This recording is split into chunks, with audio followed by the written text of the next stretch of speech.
ಎಲ್ಲ ಸಹೃದಯ ನನ್ನ ಮಿತ್ರರೇ ಹಾಗೂ ನೆಚ್ಚಿನ ವಿದ್ಯಾರ್ಥಿಗಳೇ, ಈ ದಿನದ ತರಗತಿಗೆ ತಮಗೆಲ್ಲರಿಗೂ ಸ್ವಾಗತ. Welcomes you all for today virtual session. ಮಿತ್ರರೇ, ಈ ಇಂದಿನ ಒಂದು ಸೆಷನ್ನಲ್ಲಿ ನಾವು NSQF level national skill qualifications framework ಇದಕ್ಕೆ ಸಂಬಂಧಪಟ್ಟ ಹಾಗೆ ವಿಷಯವನ್ನು ತಿಳ್ಕೊಳ್ತಾ ಇದ್ದೇವೆ. ಅದರಲ್ಲಿ ಮುಖ್ಯವಾಗಿ international experience with qualifications framework, ಒಂದು ಅಂತಾರಾಷ್ಟ್ರೀಯ ಮಟ್ಟದಲ್ಲಿ ಈ ಕ್ವಾಲಿಫಿಕೇಷನ್ಸ್ ಫ್ರೇಮ್ ವರ್ಕ್ಗೆ ಸಂಬಂಧಪಟ್ಟ ಅರ್ಹತಾ ಚೌಕಟ್ಟಿಗೆ ಸಂಬಂಧಪಟ್ಟ ಹಾಗೆ ಅವರ ಅನುಭವ ಏನಿದೆ, ಮತ್ತೆ ನಮ್ಮ ದೇಶದಲ್ಲಿ background development of national qualification frame work ಹೇಗಿತ್ತು ಅನ್ನೋದನ್ನ ಹಿಂದಿನ ತರಗತಿಯಲ್ಲಿ ಬ್ರೀಫ್ ಆಗಿ ನಾವು ಚರ್ಚೆಯನ್ನು ಮಾಡಿದ್ದೀವಿ, ವಿಷಯವನ್ನ ತಿಳಿದುಕೊಂಡಿದ್ದೀವಿ. ಜೊತೆಗೆ ಈ ಒಂದು ಕ್ವಾಲಿಫಿಕೇಷನ್ ಫ್ರೇಮ್ ವರ್ಕ್ ಏನಿದೆ, national skill qualifications frame work ಏನಿದೆ, ಇದು ನಮಗೆ ನಮ್ಮ ದೇಶಕ್ಕೆ ಬೇಕಿತ್ತ, ಸೂಕ್ತವಾಗಿ ಸಂದರ್ಭನ ಇದು, need for national qualification frame work in India, ಇದ್ರ ಬಗ್ಗೆನೂ ಕೂಡ ಇಂದಿನ ತರಗತಿಯಲ್ಲಿ ನಾವು ಡಿಸ್ಕಸ್ ಮಾಡಿದ್ದೀವಿ. Today we will discuss how NSQF works and issues associated with the NSQF. ಇವೆರಡು ಪಾಯಿಂಟ್ಗಳ ಬಗ್ಗೆ ನಾವು ಚರ್ಚೆಯನ್ನು ಮಾಡೋಣ, ವಿಷಯವನ್ನು ತಿಳಿದುಕೊಳ್ಳೋ ಪ್ರಯತ್ನವನ್ನು ನಾವು ಈಗ ಮಾಡೋಣ. ನಾವು ಲೆಟ್ ಅಸ್ ಕಮ್ ಟು, ಈಗಾಗಲೇ ನಾವು ಇಂದಿನ ತರಗತಿಯಲ್ಲಿ ನಾವು ತಿಳಿದುಕೊಂಡಿರುವ ಹಾಗೆ ರಾಷ್ಟ್ರೀಯ ಕೌಶಲ್ಯ ಅರ್ಹತಾ ಚೌಕಟ್ಟು, national skill qualifications framework is a nationally integrated educations and competency based framework that enables the person to acquire desired competency level. Okay, now the national skill qualifications framework organizes qualifications according to a series of levels of knowledge, skills and aptitude in different levels and different sectors. Okay, NSQF ಏನಿದೆ, ಒಂದು ರಾಷ್ಟ್ರೀಯವಾಗಿ ಸಂಯೋಜಿತವಾಗಿರತಕ್ಕಂಥ ಶಿಕ್ಷಣ ಮತ್ತು ಸಾಮರ್ಥ್ಯ ಆಧಾರಿತ ಚೌಕಟ್ಟು. ಇಲ್ಲಿ ವಿವಿಧ ಮಟ್ಟಗಳಲ್ಲಿ, ಅಂದ್ರೆ ವಿವಿಧ ಮಟ್ಟದ, ಅಂದ್ರೆ ಬೇರೆ ಬೇರೆ ಹಂತಗಳಲ್ಲಿ ಹಾಗೂ ಬೇರೆ ಬೇರೆ ಸೆಕ್ಟರ್ಸ್ಗಳಲ್ಲಿ, ವಲಯಗಳಲ್ಲಿ, ಆ ವಲಯಕ್ಕೆ ಸಂಬಂಧಪಟ್ಟ ಹಾಗೆ ನಾಲೆಡ್ಜ್, ಸ್ಕಿಲ್ ಜೊತೆಗೆ ಆಪ್ಟಿಟ್ಯೂಡ್, ಇವುಗಳ ಮಟ್ಟ, ಕಲಿಕೆ ಮತ್ತು ಸಾಮರ್ಥ್ಯವನ್ನ ನಿರ್ಧಾರ ಮಾಡತಕ್ಕಂಥ ಒಂದು ಆಯೋಜನೆಯನ್ನು ಮಾಡತಕ್ಕಂಥ ಒಂದು ರಾಷ್ಟ್ರೀಯ ಕೌಶಲ್ಯ ಅರ್ಹತಾ ಚೌಕಟ್ಟು NSQF ಅಂದ್ರೆ ಅನ್ನೋದನ್ನ ಇಂದಿನ ತರಗತಿಯಲ್ಲಿ ನಾವು ನೋಡಿದ್ವಿ. ಇನ್ನು ಇದು ಹೇಗೆ ವರ್ಕ್ ಆಗುತ್ತೆ, how NSQF work, how it works, how the national skill qualification framework is composed of 10 levels, each representing a different level of complexity, knowledge and autonomy required to demonstrate the competency and commensurate for that level. ಏನು ನಾವು ರಾಷ್ಟ್ರೀಯ ಕೌಶಲ್ಯ ಅರ್ಹತಾ ಚೌಕಟ್ಟು ಅಂತ ಕರಿತೀವೋ, ಈ ಒಂದು ಚೌಕಟ್ಟು ಸುಮಾರು 10 ಹಂತಗಳನ್ನು ಒಳಗೊಂಡಿದೆ. ಅದನ್ನು ಮುಂದಿನ ತರಗತಿಯಲ್ಲಿ ನಾವು ನೋಡೋಣ. ಲೆವೆಲ್ 1 ಟು ಲೆವೆಲ್ 2, ಲೆವೆಲ್ 1 2 3 4 ಅಂತ ಹೇಳಿ ಪ್ರತಿಯೊಂದು ಲೆವೆಲ್ ಕೂಡ ಬೇರೆ ಬೇರೆ ಕಾಂಪ್ಲೆಕ್ಸಿಟಿಯಿಂದ ಕೂಡಿದೆ. ವಿಭಿನ್ನ ಮಟ್ಟದ ಸಂಕೀರ್ಣತೆ, ನಾಲೆಡ್ಜ್ ಜ್ಞಾನ, ಅಟಾನಮಿ ಸ್ವಾಯತ್ತತೆಯನ್ನ ಪ್ರತಿನಿಧಿಸ್ತಕ್ಕಂಥ ಒಂದು ಮಟ್ಟ. ಆ ಮಟ್ಟಕ್ಕೆ ಅನುಗುಣವಾಗಿ ಹೆಲ್ಪರ್ ಇಂದ ಹಿಡಿದು ಸೂಪರ್ವೈಸರ್ ಇಂದ ಹಿಡಿದು ಲಾಸ್ಟ್ 10ನೇ ಹಂತ manager, like that CEO, like that ಆ ಮಟ್ಟಕ್ಕೆ ಅನುಗುಣವಾಗಿ ಆತನ ಸಾಮರ್ಥ್ಯವನ್ನ ಡೆಮಾನ್ಸ್ಟ್ರೇಟ್ ಮಾಡಲಿಕ್ಕೆ, ದಟ್ ಮೀನ್ಸ್ ಎಕ್ಸಿಕ್ಯೂಟ್ ಮಾಡಲಿಕ್ಕೆ ಇದು ಅಗತ್ಯವಾಗಿದೆ. ಯಾವುದು? National skill qualification framework. But level 1 of the framework represents the lowest complexity, while level 10 represents the highest complexity. The levels are defined by criteria expressed as a learning outcomes. ಇಲ್ಲಿ ನಾವು level 1 ಅಂತ ಏನ್ ಕರಿತೀವಿ, ಈ qualifications framework ನಲ್ಲಿ ಹೇಗೆ work ಆಗುತ್ತೆ ಅಂದ್ರೆ, ಲೆವೆಲ್ 1 ಅಂದ್ರೆ ದಟ್ ಇಸ್ ದ ಲೋಯೆಸ್ಟ್, ಅಂದ್ರೆ ಅದು ಕಡಿಮೆ ಸಂಕೀರ್ಣತೆಯನ್ನ ಪ್ರತಿನಿಧಿಸುತ್ತೆ. ಅಲ್ಲಿ ಸ್ಕಿಲ್ ಇರ್ಬೋದು, ನಾಲೆಡ್ಜ್ ಇರ್ಬೋದು, ಅದು ಕಡಿಮೆ ಇರುತ್ತೆ. ಅದೇ ರೀತಿ ದ ಹೈಯೆಸ್ಟ್ ಲೆವೆಲ್ ಅಂದ್ರೆ that is the 10th level. ಅದೇನಿದೆ, that is the highest complexity, ಅತ್ಯುನ್ನತ ಸಂಕೀರ್ಣತೆಯನ್ನ ಅದು ಎಕ್ಸಿಕ್ಯೂಟ್ ಪ್ರತಿನಿಧಿಸಬೇಕು. ಆ ಮೂಲಕ ಈ ಲೆವೆಲ್ಸ್ ಏನ್ ನಾವ್ ಹೇಳ್ತಾ ಇದ್ದೀವಿ, ವಿವಿಧ ಹಂತಗಳನ್ನ ನಾವೇನ್ ಹೇಳ್ತಾ ಇದ್ದೀವಿ, ಲರ್ನಿಂಗ್ ಔಟ್ಕಮ್ಸ್ ಅಂತ ಕರಿತೀವಿ. ಕೊನೆಗೆ ಕಲಿಕಾ ಫಲಿತಾಂಶವಾಗಿ ಇದು ಹೊರಬರುತ್ತೆ. ಒಂದೊಂದು ಹಂತದಲ್ಲಿ ಒಂದೊಂದು ಕಾಂಪಿಟೆನ್ಸಿ, ಲರ್ನಿಂಗ್ ಔಟ್ಕಮ್ಸ್, ಸಾಮರ್ಥ್ಯ, ಕಲಿಕಾ ಫಲಿತಾಂಶ ಅಂದರೆ ಒಂದು ಸ್ಟ್ಯಾಂಡರ್ಡ್ ಮಟ್ಟಕ್ಕೆ ನಾವು ಇದನ್ನು ವ್ಯಾಖ್ಯಾನಿಸಿಕೊಂಡು ಹೋಗ್ತಾರೆ. ಯಾವುದನ್ನ? NSQF ನಲ್ಲಿ ಬರ್ತಕ್ಕಂಥ ವಿವಿಧ ಹಂತಗಳನ್ನ. These NSQF levels are not related directly to years of study. They are defined by the extent of demands made of the learner in broad categories of competency. That is the professional knowledge, okay, professional skill, another core skill, and responsibility. These are all the 4 domains in the NSQF. Over a lifetime of learning, individual will move to higher from lower levels or across level qualification as they take on new learning and acquire new skills. ಇದು NSQF ಅಂತ ನಾವೇನು ಕರಿತೀವಿ ಸ್ನೇಹಿತರೆ, ಇದು ಇಷ್ಟು ವರ್ಷ, ಅಷ್ಟು ವರ್ಷ, 1 ವರ್ಷ, 5 ವರ್ಷ, 10 ವರ್ಷ, 3 ವರ್ಷ, 4 ವರ್ಷ, ಈ ಒಂದು ವರ್ಷಕ್ಕೆ ಇದು ಸಂಬಂಧಪಟ್ಟಿಲ್ಲ.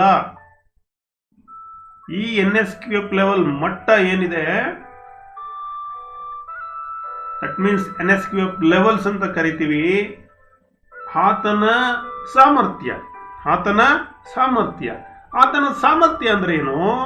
ಇಲ್ಲಿ ಆತನಿಗೆ ಇರತಕ್ಕಂಥ ವೃತ್ತಿಪರ ಜ್ಞಾನ, ಪ್ರೊಫೆಷನಲ್ ನಾಲೆಡ್ಜ್, ಆತನಿಗೆ ಇರತಕ್ಕಂಥ ವೃತ್ತಿಪರ ಕೌಶಲ್ಯ, ತನ್ನ ವೃತ್ತಿಯ ಬಗ್ಗೆ ಇರತಕ್ಕಂಥ ಒಂದು ಸ್ಕಿಲ್,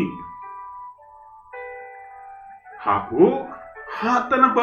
ಆತನ ಆ ವೃತ್ತಿಯ ಬಗ್ಗೆ ಇರತಕ್ಕಂಥ ಒಂದು core skill, that is called ಪ್ರಮುಖ ಕೌಶಲ್ಯಗಳು ಅಂತ ನಾವು ಕರಿತೀವಿ. ಮತ್ತು ಇಲ್ಲಿ ಇದು ವ್ಯಕ್ತಿಯ ಜೀವಿತಾವಧಿಯ ಕಲಿಕೆಯ ಅವಧಿಯಲ್ಲಿ ಒಬ್ಬ ವ್ಯಕ್ತಿ ಅವನು ಯಾವ ಲೆವೆಲ್ನಲ್ಲಾರ ಇರಲಿ, ಯಾವ ಲೆವೆಲಲ್ಲಿ ಇರ್ತಾನೆ, ಆ ಲೆವೆಲಿಂದ ಬಂದು ಮತ್ತೆ ಜ್ಞಾನವನ್ನ ಗಳಿಸ್ಕೊಂಡು ಮತ್ತೆ ಹೊಸ ಹೊಸ ಕೌಶಲ್ಯವನ್ನು ಗಳಿಸ್ಕೊಂಡು ಮುಂದಿನ ಹಂತವನ್ನು ಕೊಡಬೇಕಾದ್ರೂ ಇಲ್ಲಿ ಯಾವ ರೀತಿ ವರ್ಕ್ ಆಗ್ತಾ ಇದೆ ನೋಡಿ. ಸೊ ಒಬ್ಬ ಹೆಲ್ಪರ್ ಆಗಿ ಹೊರಬಂದ ಅಂದ್ರೆ ಅಲ್ಲೇ ಇರಬೇಕು ಅಂತ ಏನಿಲ್ಲ, ಮತ್ತೆ ಆತ ಏನ್ ಮಾಡ್ಬೋದು, ಮತ್ತೆ ತನ್ನ ಸಾಮರ್ಥ್ಯವನ್ನ ವೃದ್ಧಿಯನ್ನು ಮಾಡ್ಕೊಳ್ಬಹುದು. ಸಾಮರ್ಥ್ಯವನ್ನ ವೃದ್ಧಿ ಮಾಡಿಕೊಂಡು ಕೆಳಮಟ್ಟದಿಂದ ಉನ್ನತ ಮಟ್ಟಕ್ಕೆ ಹೋಗ್ಲಿಕ್ಕೆ ಇಲ್ಲಿ ಸಾಧ್ಯತೆ ಇರೋದನ್ನ ನಾವು ನೋಡ್ತೀವಿ. ನಿಮಗೆ ಲೆವೆಲ್ಸ್ ಬಂದಾಗ ನಾನು ಇದನ್ನ ಮತ್ತೆ ಡೀಪ್ ಆಗಿ ಹೇಳ್ತೀನಿ.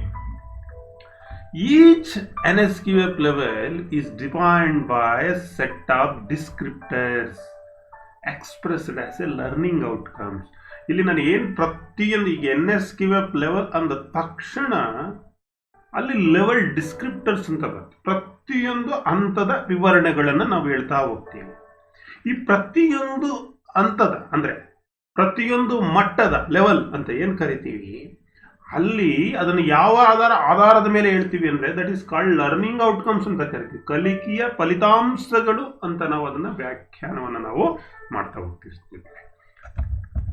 ಹಾಗಾಗಿ the level descriptor are designated to allow broad comparison to be made between outcome of learning. Okay, however, it is not the case of that every qualification will or should have all of the characteristics set out in the level descriptors. ಏನು ಲೆವೆಲ್ಗಳ ಬಗ್ಗೆ, ವಿವಿಧ ಹಂತ ಅಥವಾ ಮಟ್ಟಗಳ ಬಗ್ಗೆ ನಾವು ವಿವರಣೆಯನ್ನ ಕೊಡ್ತಾ ಹೋಗ್ತೀವೋ, ಇಲ್ಲಿ ಪ್ರತಿಯೊಂದು ಹಂತದ ಕಲಿಕೆಯ ಫಲಿತಾಂಶಗಳ ನಡುವೆ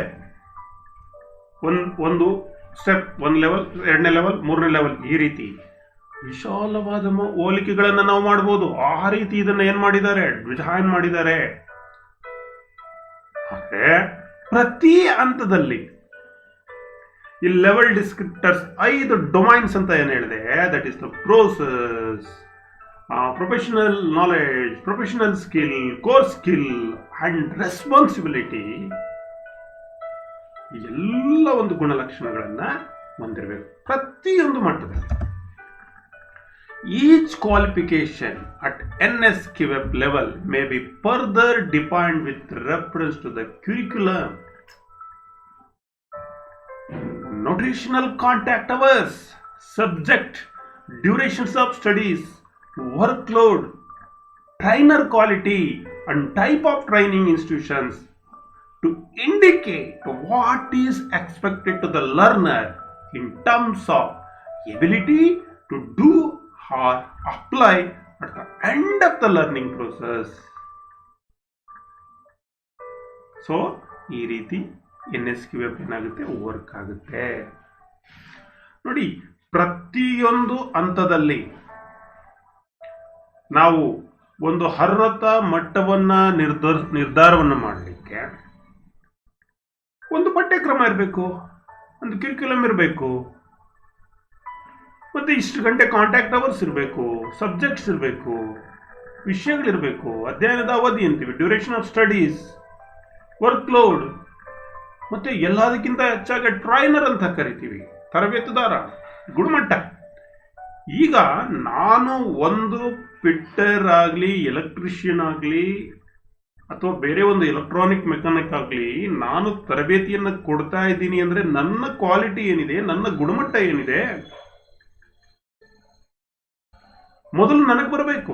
ನನಗೆ ಒಂದು ಪ್ರೊಫೆಷನಲ್ ಸ್ಕಿಲ್ ಇರಬೇಕು, ನನಗೆ ಒಂದು ಪ್ರೊಫೆಷನಲ್ ನಾಲೆಡ್ಜ್ ಇರಬೇಕು, ನನಗೆ ಒಂದು ಕೋರ್ ಸ್ಕಿಲ್ ಇರಬೇಕು, ಮತ್ತೆ ಕೆಲವು ರೆಸ್ಪಾನ್ಸಿಬಿಲಿಟೀಸ್ ನನಗೆ ಇರಬೇಕಾಗುತ್ತೆ. ಅದು ಇದೆಯಾ, ಅದು ಕೂಡ ಇಂಪಾರ್ಟೆಂಟ್. ಸೇ ಫಿಟ್ಟರ್, ಟ್ರೈನರ್, ಆತನಿಗೆ ಮೆಜರಿಂಗ್ ಬರಬೇಕು, ಮೆಜರ್ಮೆಂಟ್ಸ್ ರೀಡ್ ಮಾಡ್ಲಿಕ್ಕೆ ಬರಬೇಕು, ಅನೇಕ ಮೆಷಿನ್ಗಳಲ್ಲಿ ಆಪರೇಟ್ ಮಾಡ್ಲಿಕ್ಕೆ ಬರಬೇಕು, ವೆಲ್ಡಿಂಗ್ ಬರಬೇಕು, ಟರ್ನಿಂಗ್ ಬರಬೇಕು, ಸೀಟ್ ಮೆಟಲ್ ವರ್ಕ್ ಬರಬೇಕು, ಇಂಟರ್ಚೇಂಜಬಿಲಿಟಿ ಸಿಸ್ಟಮ್ನಲ್ಲಿ ಆತನಿಗೆ ವರ್ಕ್ ಮಾಡ್ಲಿಕ್ಕೆ ಬರಬೇಕು. So this is the trainer quality. ಮತ್ತೆ ತರಬೇತಿ ಸಂಸ್ಥೆ ಕೂಡ ಇಲ್ಲಿ ಮುಖ್ಯವಾದಂಥದ್ದು. ಇದರ ಜೊತೆಗೆ ಲರ್ನರ್, ನೋಡಿ, ಲರ್ನರ್ ಅಂತ ನಾವು ಏನ್ ಕರೀತೀವಿ, ಇವರು ಕೂಡ ಇಂಪಾರ್ಟೆಂಟ್. ಯಾರೋ ಬಂದು ಏನೋ ಯಾವುದೋ ಲೆವೆಲ್ ಅಲ್ಲಿ ಒಂದು ಹಂತದಲ್ಲಿ ತರಬೇತಿಯನ್ನ ಒಂದು ಸಾಮರ್ಥ್ಯವನ್ನು ಬೆಳೆಸಿಕೊಳ್ಳಲಿಕ್ಕೆ ಸಾಧ್ಯತೆ ಇಲ್ಲ. ಆ ಲರ್ನರ್ ಏನಿದೆ, what is expected of the learner in terms of ability to do or apply at the end of the learning process. ಆಯ್ತಾ? ಹಾಗಾಗಿ ಒಬ್ಬ ಲರ್ನರ್, ಒಬ್ಬ ಟ್ರೈನರ್ ಇಂದ ಏನನ್ನ ಕಲಿಬೇಕು ಅಂತ ನಿರೀಕ್ಷಿಸ್ತಾನೋ ಅದನ್ನ ಸೂಚಿಸುವಂತಾಗಿರ್ಬೇಕು. ಆ ರೀತಿ NSQF ಏನಾಗುತ್ತೆ, ವರ್ಕ್ ಆಗುತ್ತೆ. ಜೊತೆಗೆ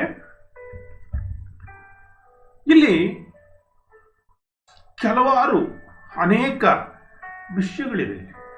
some other issues associated with NSQL. ಯಾವ್ಯಾವೆಲ್ಲ ಇಶ್ಯೂಸ್ ಇದೆ ನೋಡ್ತಾ ಹೋಗೋಣ. ನಂಬರ್ 1 ಅನ್ನು ತೆಗೆದುಕೊಂಡ್ರೆ NOS ಅಂತ ಕರಿತೀವಿ ನಾವು, national occupational standard. These national occupational standards define the measurable performance outcomes required from an individual engaged in a particular task.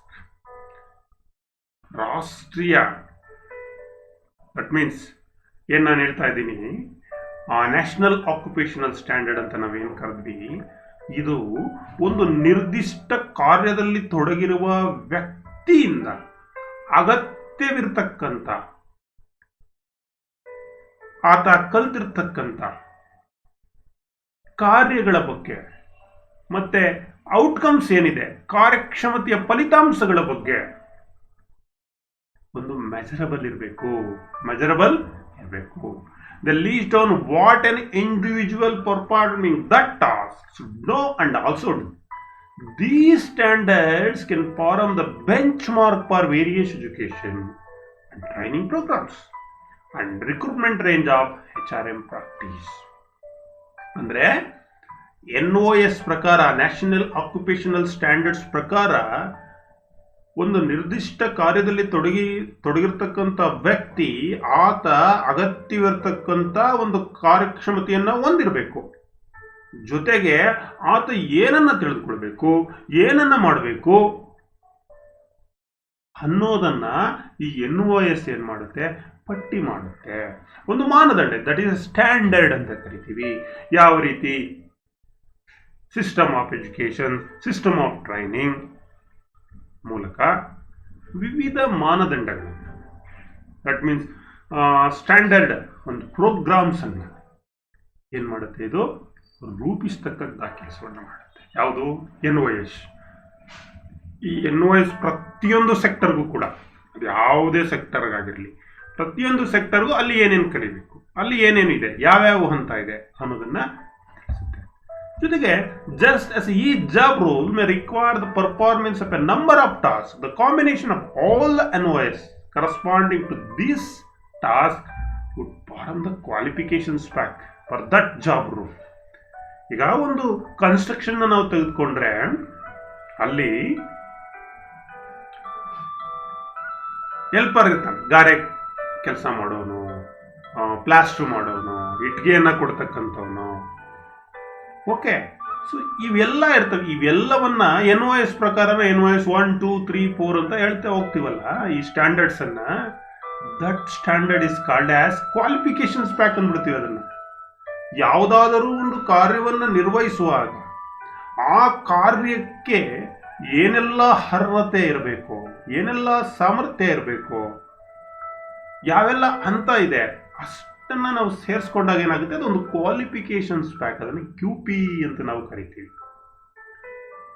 ಇದು ಇಲ್ಲೇ ಬರುತ್ತೆ NOS ಮತ್ತೆ ಕ್ವಾಲಿಫಿಕೇಶನ್ಸ್ ಪ್ಯಾಕ್ ನಲ್ಲಿ. The NOS and QP for each job role corresponding to each level of the NSQL are being formulated by the concerned sector skill council.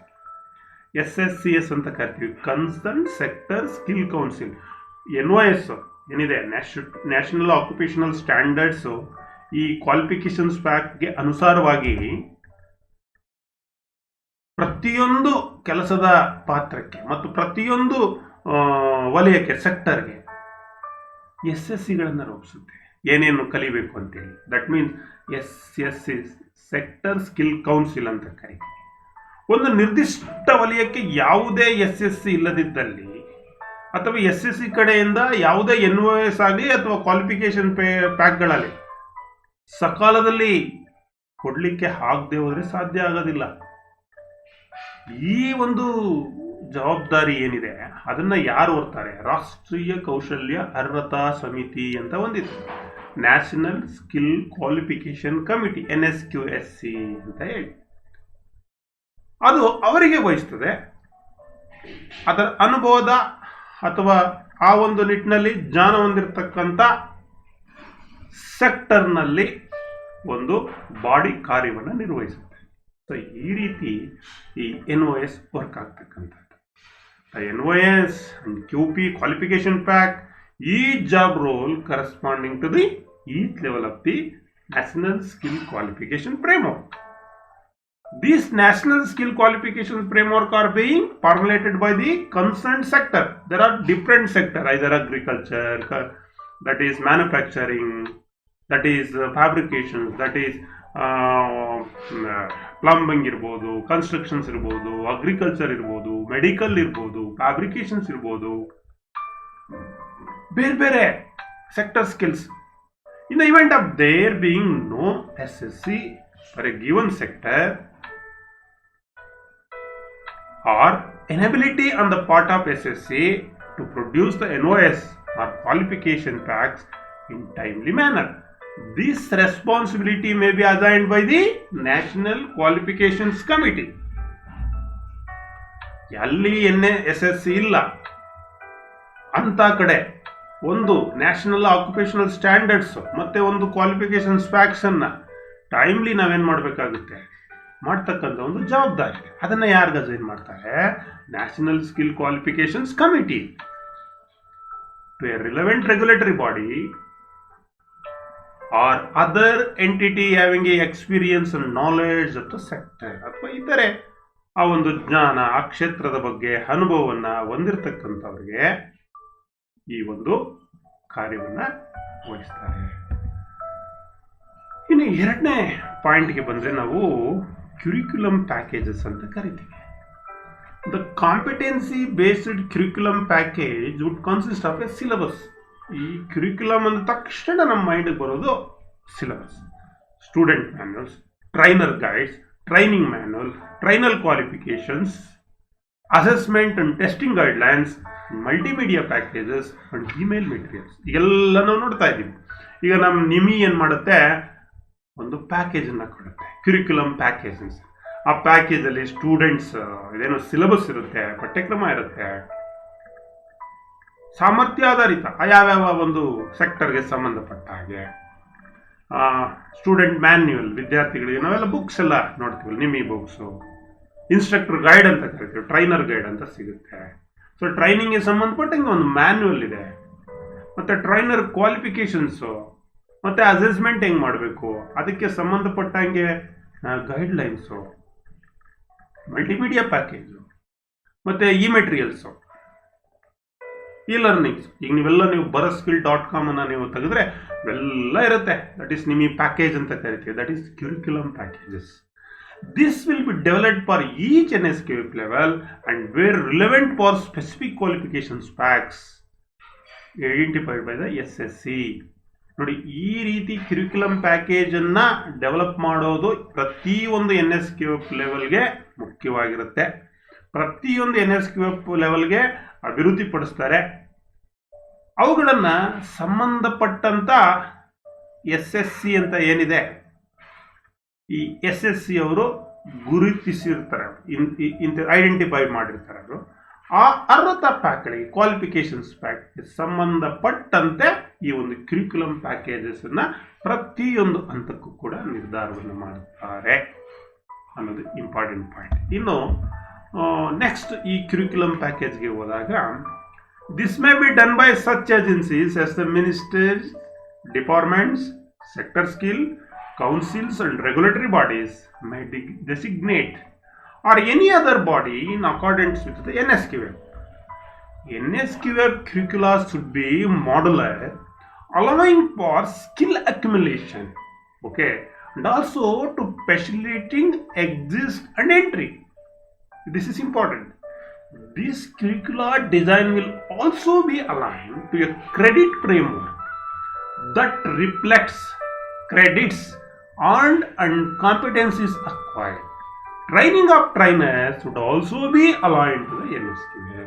ನೋಡಿ, ಇದನ್ನ ಏನಿದೆ, ನಾನು ಈ ಕ್ಯೂರಿಕ್ಯುಲಮ್ ಪ್ಯಾಕೇಜ್ ಅನ್ನ ಏನ್ ಹೇಳಿದೆ, this may be done by such agencies. ಯಾವುದೋ ಒಂದು ಏಜೆನ್ಸೀಸ್ ಇರ್ಬೋದು, ಸಚಿವಾಲಯಗಳಿರ್ಬೋದು, ಡಿಪಾರ್ಟ್ಮೆಂಟ್ಸ್ ಇಲಾಖೆಗಳಿರ್ಬೋದು, ಸೆಕ್ಟರ್ ಸ್ಕಿಲ್ ಕೌನ್ಸಿಲ್ ಇರ್ಬೋದು, ಅಥವಾ ಇನ್ನಿತರ ರೆಗ್ಯುಲೇಟರಿ ಬಾಡಿ ಇರ್ಬೋದು. ಅವು NSQFಗೆ ಅನುಸಾರವಾಗಿ ಇವುಗಳನ್ನು ಮಾಡುತ್ತೆ ಕ್ಯೂರಿಕ್ಯುಲಮ್ ಪ್ಯಾಕೇಜ್. ಈ NSQF ಪಠ್ಯಕ್ರಮ ಏನಿದೆ, ಇದು ಮಾಡಲರ್ ಆಗಿರಬೇಕು. ಇದು ನಮ್ಮ ಸ್ಕಿಲ್ ಅಕ್ಯುಮುಲೇಷನ್ಸ್ಗೆ, ದಟ್ ಮೀನ್ಸ್ ಕೌಶಲ್ಯ ಸಂಗ್ರಹಣೆ ಅಂತ ನಾವು ಕರಿತೀವಿ, ಇದಕ್ಕೆ ಅವಕಾಶವನ್ನು ನೀಡಬೇಕು. ಮತ್ತು ಇಲ್ಲಿ exit and entry and exit, ಇದರ ಬಗ್ಗೆ ಒಂದು ನಿರ್ದಿಷ್ಟವಾಗಿ ವಿವರವನ್ನು ಕೊಡಬೇಕು. ಆ ಮೂಲಕ ದಿಸ್ ಕ್ಯುರಿಕ್ಯುಲಮ್ ಇದು ನಮ್ಮ ಒಂದು ಕ್ರೆಡಿಟ್ ಚೌಕಟ್ಟಿಗೆ ಜೋಡಿಸಲಾಗುತ್ತೆ. ಎಷ್ಟು ಸ್ಕಿಲ್ ಅಥವಾ ಜನರಲ್ ಎಜುಕೇಶನ್ಸ್ನಲ್ಲಿ ಎಷ್ಟು ಕ್ರೆಡಿಟ್ಸ್ ಬರುತ್ತೆ, ಆ ಟೋಟಲ್ ಕ್ರೆಡಿಟ್ ಎಷ್ಟು ಅನ್ನೋದನ್ನ ಇಲ್ಲಿ ಪ್ರತಿಬಿಂಬವನ್ನ ಮಾಡ್ತಕ್ಕಂಥದ್ದನ್ನು ನಾವು ಕಾಣಬಹುದು.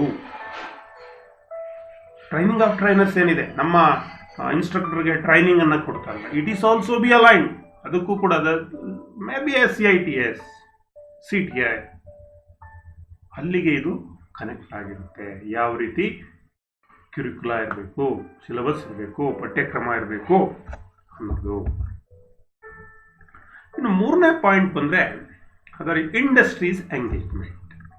ನೋಡಿ, ಈಗ ಯಾವುದೇ ಒಂದು NSQF ಲೆವೆಲನ್ನು ಫ್ರೇಮ್ವರ್ಕನ್ನು ನಾವು ಸಿದ್ಧಪಡಿಸಬೇಕಾದ್ರೆ ಇಲ್ಲಿ ಉದ್ಯೋಗದಾತರು ಕೂಡ ಇಂಡಸ್ಟ್ರಿ ಎಂಗೇಜ್ಮೆಂಟ್ ಕೂಡ ಬಹಳ important. Since the NSQF is based on the outcome based approach. ನಾನು ಆಗಲೇ ಹೇಳಿದೆ, NSQF ಒಂದು outcome based approach. Okay, participation of the industry and employers is a critical prerequisite for the success of NSQF.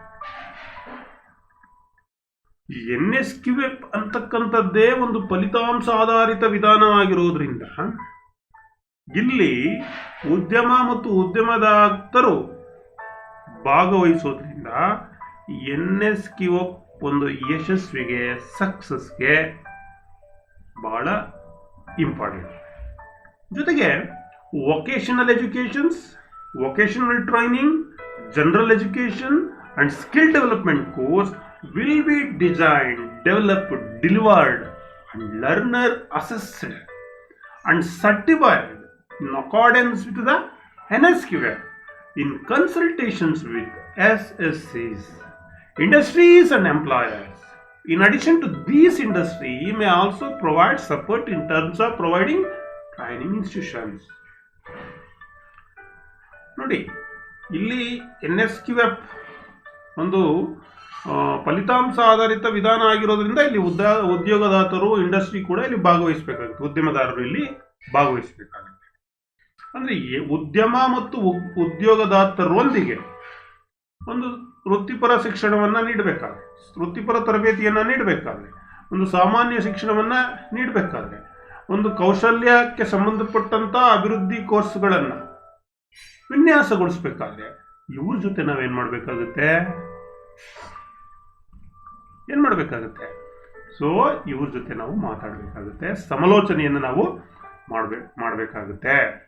ಹಾಗಾಗಿ ಇಲ್ಲಿ NSQF ಸಕ್ಸಸ್ನಲ್ಲಿ ಉದ್ಯಮ ಕೂಡ ಬೆಂಬಲವನ್ನು ಕೊಡುತ್ತೆ. ಸೊ ಇದು third point.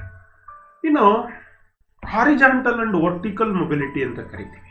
It is also very very important. ಈಗ ಮೊದಲು ನಿಮಗೆ ಹಾರಿಜಾಂಟಲ್ ಮೊಬಿಲಿಟಿ ಅಂದ್ರೇನು, ವರ್ಟಿಕಲ್ ಮೊಬಿಲಿಟಿ ಅಂದ್ರೇನು ಅದನ್ನು ತಿಳ್ಕೊಳ್ಳೋಣ. This horizontal mobility is the movement from one position to another within the same social status. ಈ ಹಾರಿಜಾಂಟಲ್ ಮೊಬಿಲಿಟಿ ಅಂದ್ರೆ ಒಂದು ಪೊಸಿಷನ್ ಇಂದ ಇನ್ನೊಂದು ಪೊಸಿಷನ್ಸ್ಗೆ ಹೋಗ್ತಕ್ಕಂಥದ್ದು, ಅಂದ್ರೆ ಒಂದೇ ಸೋಷಿಯಲ್ ಸ್ಟೇಟಸ್.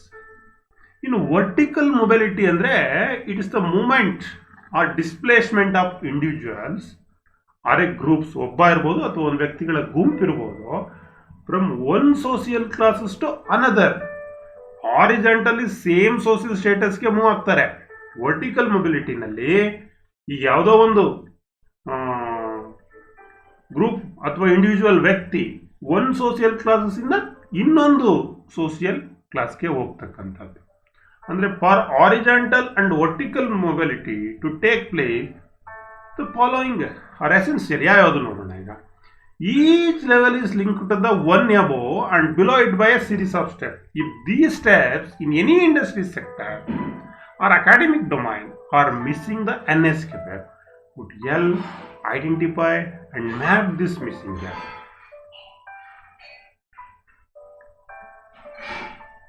ಇಲ್ಲಿ ಯಾವುದಾದ್ರೂ ಒಂದು ಅಂತ ಕಾಣೆಯಾಗಿದೆ, ಆ ಕಾಣೆಯಾಗಿರ್ತಕ್ಕಂಥ ಮಿಸ್ಸಿಂಗ್ ಆಗಿರ್ತಕ್ಕಂಥ ಡೊಮೈನನ್ನು ಗುರುತಿಸೋದಕ್ಕೆ, ಮ್ಯಾಪಿಂಗ್ ಮಾಡೋದಕ್ಕೆ ಈ NSQ ಏನು ಮಾಡುತ್ತೆ, ವರ್ಕನ್ನು ಮಾಡೋದನ್ನು ನಾವು ಕಾಣ್ಬೋದು. This gap would have to be filled and the key administrative ministry, regulatory bodies already operating in that sector. The SSE and other stakeholders being part of the NSQC would need to be consulted in the process. ಇಲ್ಲಿ ಈ ಒಂದು gap ಏನಿದೆ ಅದನ್ನು ತುಂಬಬೇಕಾಗುತ್ತೆ. ಯಾವುದ್ರ ಮೂಲಕ? ಬೇರೆ ಬೇರೆ ministry ಇರ್ಬೋದು, ಬೇರೆ ಬೇರೆ ಸೆಕ್ಟರ್ಸ್ ಇರ್ಬೋದು, ಅವುಗಳನ್ನು ತುಂಬಕ್ಕೆ ಈಗಾಗಲೇ ಅವು ಬೇರೆ ಬೇರೆ ಸಂಸ್ಥೆಗಳು ಕಾರ್ಯವನ್ನು ನಿರ್ವಹಿಸ್ತವೆ. ಅದರಲ್ಲಿ NSQC ಒಂದು ಭಾಗವಾಗಿ ಇಲ್ಲಿ ಸಮಾಲೋಚನೆಯನ್ನು ನಡೆಸಿ ಆ ಒಂದು ಪ್ರೋಸೆಸ್ಸನ್ನು ಮಾಡ್ತಾರೆ. The degree of lateral mobility that is considered desirable would have to be identify the national skill qualification committee NSQC, and the same would have to be facilitated through ongoing credit accumulations and transfer. ಇಲ್ಲಿ ಒಂದು ಪಾರ್ಶ್ವ ಚಲನಶೀಲತೆಯ ಮಟ್ಟವನ್ನು NSQC national skill qualifications committee ಗುರುತಿಸಬೇಕು. ಮತ್ತೆ ಅದು ಆ ಮೂಲಕ ಏನು ಮಾಡಬೇಕು, ಸುಗಮವನ್ನು ಮಾಡಬೇಕು. So that is lateral mobility from social status horizontal and other one status to another, that is vertical mobility ಎಂದು ನಾವು ಕರಿತೀವಿ. Accordingly, the NSQ would require such regulatory institutions, ಅನೇಕ ಇದೆ, UGC, AICTE, NCVT, technical, school boards, etc., to define each of their entry and exit parameters in terms of competency assignable to that level of the NSQF, so that the vertical progressions in vocational education should be strengthened. ನೋಡಿ, ನಾವು ಈ NSQF level ನಮ್ಮ ITI ಮಾತ್ರ ಇದೆ ಅಂತ ನೀವು ಅನ್ಕೋಬೇಡಿ, ಎಲ್ಲ ಕಡೆ ಇದೆ. ಜನರಲ್ ಎಜುಕೇಶನ್ ಇದೆ, ಟೆಕ್ನಿಕಲ್ ಎಜುಕೇಶನ್ಸ್ ಇದೆ, ಹೈಯರ್ ಎಜುಕೇಶನ್ಸ್ ಅಲ್ಲಿ ಇದೆ. ಅರ್ಥ ಆಯ್ತಾ? So UGC, AICTE, NCVT, technical board, school boards, ಈ ರೀತಿ ಎಲ್ಲ ಕಡೆ ಆ ಒಂದು NSQF ಮಟ್ಟಕ್ಕೆ ಸಾಮರ್ಥ್ಯದ ಆಧಾರದ ಮೇಲೆ ಪ್ರತಿಯೊಂದರಲ್ಲೂ ಕೂಡ, ಪ್ರತಿಯೊಂದು ಇನ್ಸ್ಟಿಟ್ಯೂಷನ್ಸ್ ಕೂಡ ಏನು ಎಕ್ಸಿಟ್ ಮತ್ತು ಏನು ಎಂಟ್ರಿ, ಪ್ರವೇಶ ಮತ್ತು ನಿರ್ಗಮನದ ನಿಯತಾಂಕಗಳನ್ನು ವಿವರಿಸೋದಕ್ಕೆ ಈ ಒಂದು ಸಿಸ್ಟಮ್ ಏನಿದೆ, ಒಂದು ಪ್ರಗತಿಯಾದಂಥ, ದಟ್ ಮೀನ್ಸ್ ಸ್ಟ್ರೆಂಥನ್ ಮಾಡಲಿಕ್ಕೆ ಸಹಾಯವನ್ನು ನೀಡೋದನ್ನು ನಾವು ಕಾಣ್ಬೋದು. ಯಾವುದು? National skill qualifications framework. If necessary, reservations for individuals progressing through these channels can be considered and provided. For instance, the system permit vocational pass-outs of class 10th and class 12th ITIs and polytechnics to gain entry into the higher education program in vocational, technical and general education course, including degree level course such as the Bachelor of Vocational Studies BOC, and notified by the University Grants UGC, that means University Grant Commissions ಅಂತ ಕರೀತೀವಿ. So ಈ ಮೂಲಕ ಈ NSQF frame ಮಾಡುವಾಗ ಇವೆಲ್ಲ ಬಹಳ ಮುಖ್ಯವಾದ ಅಂಶಗಳಾಗೋದನ್ನು ನಾವು ಕಾಣ್ತೀವಿ. ಜೊತೆಗೆ taking into account the competency acquired and the credits accumulated, it would also be possible to change the courses if desired. Okay. Further, a persons with skills have the option to move between the vocational educations, vocational training, general and higher education, or vice versa. But ಇಲ್ಲಿ ವ್ಯಕ್ತಿ ಆತ move ಆಗ್ಬೋದು between the vocational education, vocational training, general education, higher education, vice versa, ಇಲ್ಲಿಂದ ಅಲ್ಲಿಗೆ, ಅಲ್ಲಿಂದ ಇಲ್ಲಿಗೆ, with various stages using a pathways provided by the school boards, university colleges. School board ಇರ್ಬೋದು, university college ಇರ್ಬೋದು. If there are competency gaps identified in a candidate, a bridge course based on the modular curricula to acquire those competency may be imparted by the receiving institutions. So ಆ ಮೂಲಕ ಇಲ್ಲಿ ಒಂದು bridge ಕೋರ್ಸನ್ನು ಕೊಡ್ತಕ್ಕಂಥದ್ದು, ಸಾಮರ್ಥ್ಯದ ಅಂತರಗಳನ್ನು, competency gap ಏನಿದೆ ಅವುಗಳನ್ನು ಗುರುತಿಸ್ತಕ್ಕಂಥದ್ದು, ಆ ಸಾಮರ್ಥ್ಯವನ್ನು ಆತ ಗಳಿಸ್ಕೊಳ್ಳಿಕ್ಕೆ ಒಂದು ಮಾಡ್ಯುಲರ್ ಪಠ್ಯಕ್ರಮದ ಆಧಾರದ ಮೇಲೆ ಒಂದು ಬ್ರಿಡ್ಜ್ ಕೋರ್ಸನ್ನು ಮಾಡ್ತಕ್ಕಂಥದ್ದು, ನಡೆಸ್ತಕ್ಕಂಥದ್ದು ಕಾರ್ಯವನ್ನು ನಡೆಸೋದನ್ನು ನಾವಿಲ್ಲಿ ನೋಡ್ಬೋದು. International comparability, fifth one, last one. ನಾನು ಇಂದಿನ ತರಗತಿಯಲ್ಲಿ ಬಗ್ಗೆ ಅಂತಾರಾಷ್ಟ್ರೀಯ ಎಕ್ಸ್ಪೀರಿಯನ್ಸ್ NSQF ಬಗ್ಗೆ ಮಾತಾಡಿದ್ವಿ. The NSQF will provide means of the articulations and alignment of the Indian skill qualifications level with those of other countries and regions. This will help in the mobility of Indian NSQF aligned qualification holder to work in and relocate to the other part of the world. The NSQF will also be the means of interface with the various geographical regional frameworks that are developing across the world. ಏನು ನಾವು ರಾಷ್ಟ್ರೀಯ ಕೌಶಲ್ಯ ಅರ್ಹತಾ ಚೌಕಟ್ಟನ್ನು ಮಾಡ್ಕೊಂಡಿದ್ದೀವಿ, ಇದು ಇತರ ದೇಶಗಳು ಮತ್ತು ಪ್ರದೇಶಗಳು, ಬೇರೆ ಬೇರೆ ಕಂಟ್ರಿ, ಬೇರೆ ಬೇರೆ ದೇಶಗಳೇನಿದೆ ಅವುಗಳೊಂದಿಗೆ ನಮ್ಮ ಕೌಶಲ್ಯ, ಭಾರತೀಯ ಕೌಶಲ್ಯ ಅಂತ ಕರಿತೀವಿ, ನಮ್ಮ ಕೌಶಲ್ಯದ ಅರ್ಹತಾ ಮಟ್ಟಗಳನ್ನು ಜೋಡಿಸ್ಲಿಕ್ಕೆ ಇದೇನಾಗುತ್ತೆ, ಒಂದು ಸಾಧನವಾಗಿ ಕಾರ್ಯವನ್ನು ನಿರ್ವಹಿಸುತ್ತೆ. ಅದು NSQF ಏನಿದೆ ಈಗ, ಅದು ಇಡೀ ಪ್ರಪಂಚದಲ್ಲಿ ಅಭಿವೃದ್ಧಿ ಹೊಂದುತ್ತಿರುವ ವಿವಿಧ ಭೌಗೋಳಿಕ ಪ್ರಾದೇಶಿಕ ಚೌಕಟ್ಟುಗಳೊಂದಿಗೆ ಇದು ಒಂದು ಸಂವಹನವಾಗಿ ಸಂಪರ್ಕವನ್ನು ಜೋಡಿಸೋದು, ದಟ್ ಮೀನ್ಸ್ ಇಂಟರ್ಫೇಸ್ ಸಾಧನವಾಗಿ ಕಾರ್ಯವನ್ನು ನಿರ್ವಹಿಸೋದನ್ನು ನಾವು ನೋಡ್ತೀವಿ. So that is the international compatibility ಅಂತ ನಾವು ಕರಿತೀವಿ. ಇದಿಷ್ಟು NSQF ಯಾವ ರೀತಿಯಲ್ಲಿ ಹೇಗೆ ವರ್ಕ್ ಮಾಡುತ್ತೆ ಮತ್ತು ಯಾವ್ಯಾವ ಇಶ್ಯೂಸ್ ಅದ್ರ ಜೊತೆಗೆ ಹೊಂದ್ಕೊಂಡಿದೆ ಅನ್ನೋದನ್ನು ಈ ತರಗತಿಯಲ್ಲಿ ನಾವು ಬ್ರೀಫಾಗಿ ತಿಳ್ಕೊಂಡಿದ್ವಿ. ಮುಂದಿನ ತರಗತಿಯಲ್ಲಿ ನಾನು NSQF ಲೆವೆಲ್ ಮತ್ತು NSQF ಲೆವೆಲ್ ಡಿಸ್ಕ್ರಿಪ್ಟರ್ಸ್ ಅಂತ ಹೇಳಿದ್ದೀನಿ. NSQF ಬಗ್ಗೆ ವಿವರಣೆಗಳು, ಯಾವ್ಯಾವ ಹಂತಗಳಿದೆ, ಮತ್ತು NSQF ನಮ್ಮ ITI ಸಿಲೆಬಸ್ನಲ್ಲಿ ಯಾವ ರೀತಿ ಅಳವಡಿಸ್ಕೊಂಡಿದ್ದೀವಿ, ನಮ್ಮ ಪಿಟ್ಟರ್ ಟ್ರೇಡ್ನಲ್ಲಿ NSQF ಲೆವೆಲ್ 5 ಇದ್ರ ಬಗ್ಗೆ ಮುಂದಿನ ದಿನಗಳಲ್ಲಿ, ಮುಂದಿನ ತರಗತಿಗಳಲ್ಲಿ ನಾವು ವಿಷಯವನ್ನು ಮನನವನ್ನು ಮಾಡಿಕೊಳ್ಳೋಣ. ಎಲ್ಲರಿಗೂ ಧನ್ಯವಾದಗಳು. Thanks to one and all for hearing us till now. ಎಲ್ಲರಿಗೂ ಧನ್ಯವಾದಗಳು. ಎಲ್ಲರಿಗೂ ಶುಭವಾಗಲಿ.